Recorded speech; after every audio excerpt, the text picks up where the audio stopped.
starting with the very name of our faith itself, Islam. Islam is from the root salam, which means peace, shalom, which means peace. Imagine a religion called shalom, or shalom, I don't know how you'd make a noun out of it in Hebrew. I mean, the very nomenclature. Our prophet was sent, according to the very verse of the Quran, we did not send except as a rahmah to the alameen. Again, a word which is cognate to the Hebrew word rahmah, which means compassion, peace, the womb, the kind of love of a mother to its child. These are the principles that our religion is based on. I mean, it is full or replete with such thing. What is really has happened today with what is called radical extreme Islam is a total travesty. A total travesty of what Islam means. The extreme radical Jews like Maya Kahane, this type of people, is a travesty to what you know, Saya Yid in be a Jew in Yiddish. It meant be a mensch, be a Yid means Saya Yid meant to be a real human being in the highest sense of the word.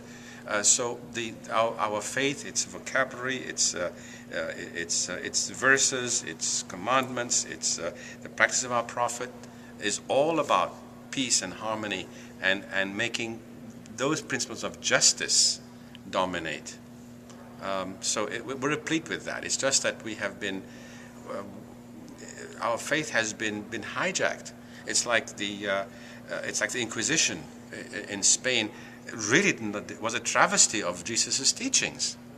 Anybody who can say, well, this is Christianity, kill all the heathens, this is not what Jesus taught. So we just have to just wake up. I just have one last question. I just wanted to ask, I asked before, but it wasn't captured, about your views on Israel and its right to exist, because I've read different things, so I just wanted to ask you, if you think Israel does have a right to exist as a nation state. Yes, it does. Israel has a right to exist as a nation state. Thank you. And we talked also about potential solutions, and I think you said two-state or one state, depending on what the people decide. Is that my belief is that no matter what happens, if you have a two-state solution, what I believe is that the world is a rapidly changing place. I believe if there is peace tomorrow in Israel, peace today in Israel, between Israel and Palestine, within 10, 15, 20 years, or no more than a generation, Israel, Palestine, and Lebanon will become an economic union, like the European market. Okay, look at what happened to Europe. We had World War II, which they were killing each other. And look what happened within 50 years, 60 years after World War II. You had a European common market, you had a European Union. And I believe if there is peace, very rapidly you'll have an economic group, like ASEAN. There's the various economic unions around the world. The Southeast Asian nations have created a kind of an economic union amongst themselves. I believe an economic union between Israel, Palestine, and Lebanon at the very earliest, and very quickly after that probably Jordan and Egypt, and maybe Dubai. I mean, I can see in my mind's eye as I play out the dynamics of a peace and the interests, the economic interests, regional interests that will occur from a peace. There will be a common currency. I see this happening. Maybe not in 5 years, but certainly within the time of, within a generation. No more than a generation, if there is peace. Would that be viewed as an extension of Israeli hegemony by other means by some in the Muslim world?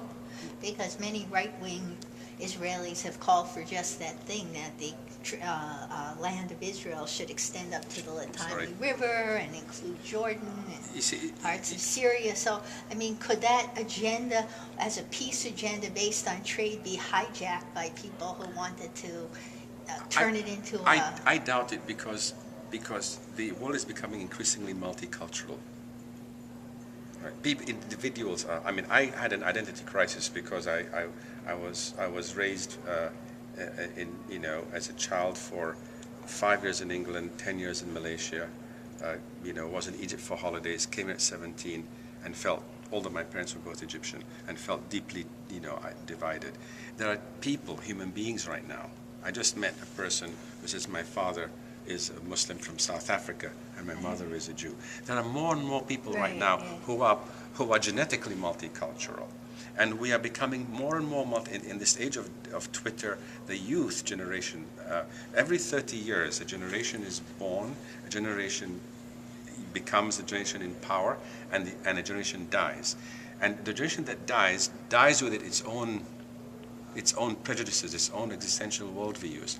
And the worldview which is arising right now is a common one.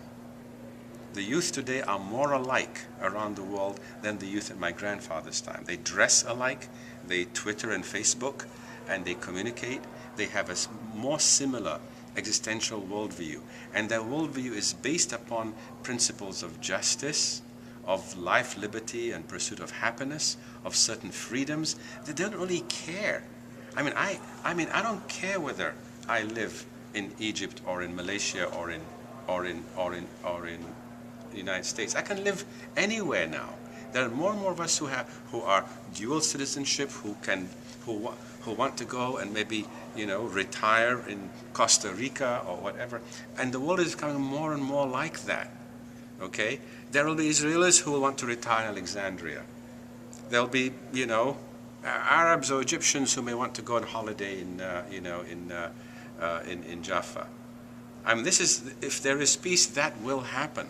If there is peace, I was told by an Iranian government person, if there is peace between Iran and Israel, there'll be 10 million pilgrims a year to Jerusalem. I said, well, that'll be a shot in the economy of Jerusalem. I mean, every person spending $1,000, that's $10 billion into the economy. Because the Iranians are very big on pilgrimage. They pilgrimage to all the different holy sites, and they do it like regularly. Okay? They go to Najaf, to Karbala, to Mecca, to Medina. Syria also. I'm sorry?